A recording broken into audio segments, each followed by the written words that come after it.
On a aujourd'hui quand même des gens de la grande distribution qui sont venus, et c'est la première fois qu'on a vraiment un dialogue avec les gens de la distribution.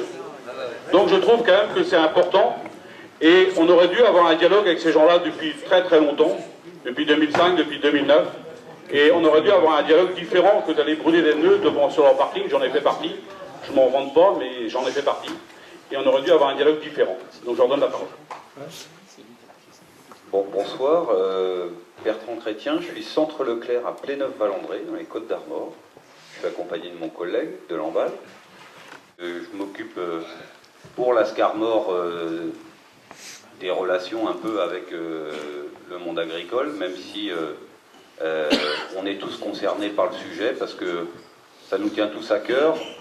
D'abord, on est en totalité breton, on vit grâce au monde agricole, grâce aux coopératives, aux gens qui travaillent dans l'ensemble de l'agroalimentaire breton, on en a bien conscience.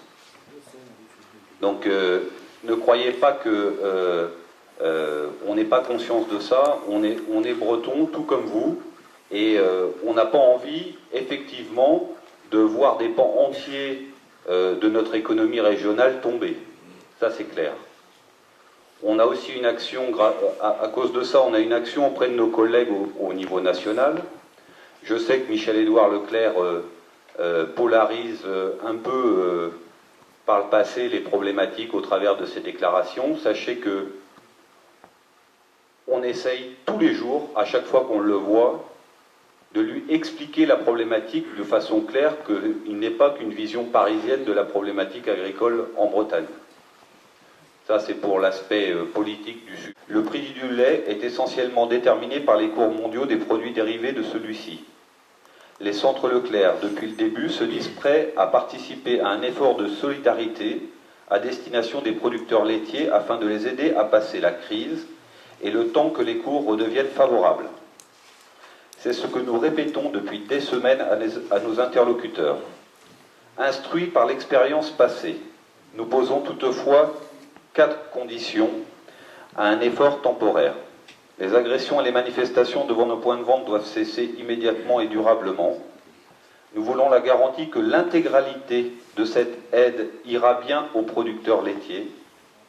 Nous demandons que les pouvoirs publics nous garantissent que cet accord ne sera pas poursuivi dans quelques mois comme une entente sur les prix, qu'ils prennent l'engagement qu'aucune autorité française ne viendra sanctionner ce soutien exceptionnel motivé par la crise que traversent les producteurs de lait et qu'ils assument cette démarche auprès des autorités européennes.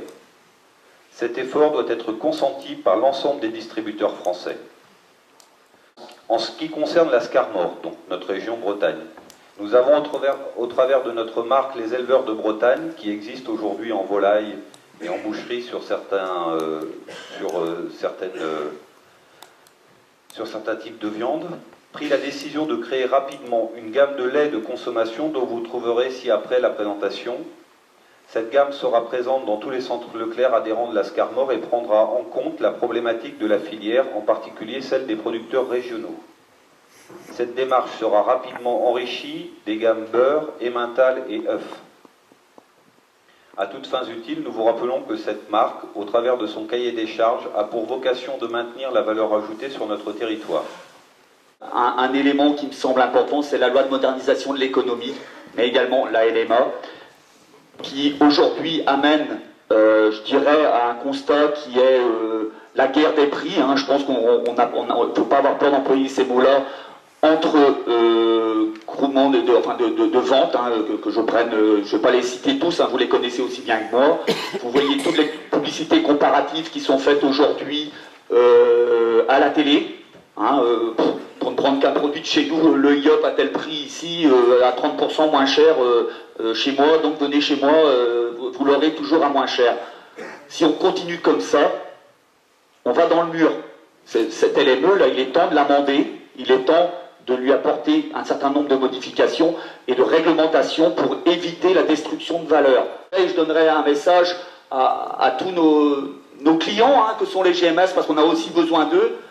Si vous ne voulez pas tuer l'industrie et les producteurs, il va falloir aussi qu'on mette tous les chiffres sur la table et les vrais chiffres pour qu'on puisse bien payer le lait aux producteurs. Voilà, c'est tout. Est-ce qu'il peut y avoir un discours franc là-dessus? Parce que l'on peut entendre de la part de nos administrateurs, en fait, c'est que dès qu'il y a une volonté d'augmenter les prix, parce que c'est ce que vous demandez, c'est vrai que c'est en effet le moyen mathématique que le producteur soit mieux payé. Quelle réaction avez-vous en face de la distribution, entre autres surtout sur les MDD? Est-ce que vous pourriez nous expliquer comment ça fonctionne quand vous faites des propositions de prix pour la MDD? Quels sont les rapports? Est-ce que les rapports sont tendus ou pas? Est-ce qu'on peut... Pour les relations et la grande distribution, ben, c'est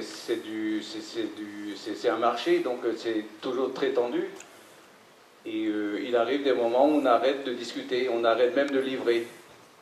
Mais quand vous avez du lait qui rentre tous les jours, quand vous transformez du lait tous les jours, ben, vous êtes obligé d'en vendre. Par contre, on en a un moment de temps, on a arrêté de distribuer. Lactalis l'a fait pendant beaucoup plus longtemps, parce que sans doute ils sont plus riches et ils ont pu se tourner sur d'autres produits. Mais c'est dur. Mais malgré tout, ça reste des négociations avec du respect, parce que ce sont nos clients. C'est eux qui payent le lait malgré tout encore aujourd'hui. C'est pas des produits industriels. Mais c'est un métier horrible pour les vendeurs qui sont donc en négociation avec la grande distribution, parce qu'ils sont forts. Donc il faut être aussi fort qu'eux.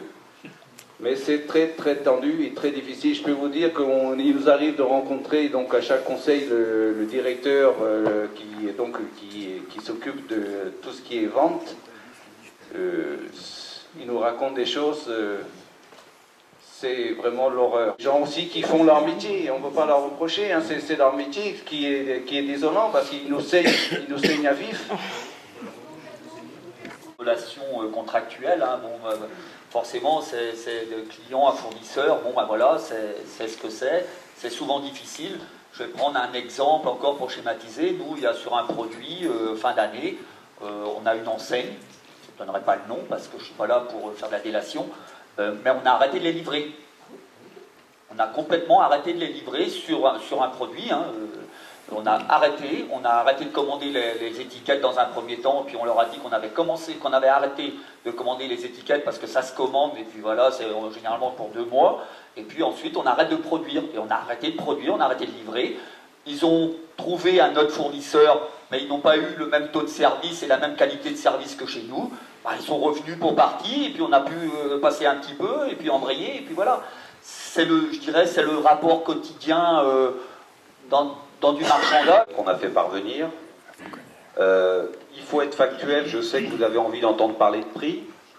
Donc je suis venu avec des prix pour vous dire exactement, au jour d'aujourd'hui, en marque et en MDD, les prix qui ont été signés au jour d'aujourd'hui pour une application au 15 avril.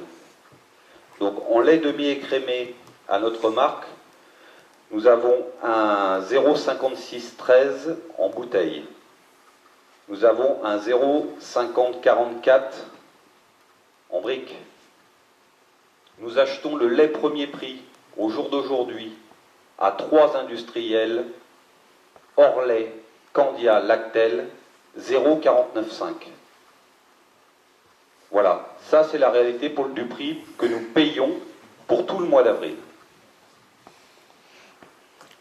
La chose que je peux vous dire, à toutes fins utiles, c'est que j'ai rencontré les responsables FDSEA au mois de septembre, à Saint-Brieuc. Parce que, effectivement, la crise du lait elle a commencé en septembre-octobre. Et on s'est rencontrés fin septembre, à leur demande. Lors de cette entrevue, on s'est posé la question pourquoi, entre juillet et août 2012, alors que nous avons subi une augmentation de 12,36%, les prix payés producteurs entre juillet et août ont baissé de 2,36%. On n'a toujours pas la réponse à cette problématique. Donc, on n'est pas des enfants de cœur, comme on l'a dit tout à l'heure. Leclerc est une enseigne nationale. Pourquoi vous vous réfugiez breton-bretonnant? Parce que nous, les producteurs de lait, on ne veut pas avoir des producteurs de lait qu'en Bretagne. On veut des producteurs de lait sur le territoire national parce qu'il y a des consommateurs sur le territoire national. Donc je pense qu'il est grand temps que toutes les enseignes, vous vous mettiez pas les uns contre les autres, mais les uns avec les autres et surtout avec nous et avec nos industriels pour nous rémunérer. Parce que le problème du lait, là, demi-écrémé à 15 grammes, c'est un faux problème. La marge, elle est dans les ultra frais, yaourt, fromage. Et dans d'autres produits dérivés de l'industriel. Parce qu'on focalise sur le lait autour de 60 centimes, mais bon, il n'est pas là le problème. On sait très bien que la marge n'est pas là. Et il faut absolument que Leclerc sorte de son... Parce qu'on voit bien qu'il y a deux politiques différentes chez Leclerc. Parce qu'en Bretagne, vous allez favoriser les producteurs qui livrent hors lait, et que cela. Donc c'est vraiment une minorité. Les autres, on va crever en attendant, parce que personne ne veut valoriser notre fameux lait. Et au niveau national, Leclerc, il va faire une marque repère, je ne sais plus comment elle s'appelle, enfin bon. Alors on voit bien qu'il y a deux contre-courants quand même chez Leclerc. Voilà. C'est une remarque. Après, vous avez le droit de faire une marque nationale équitable. Faire France.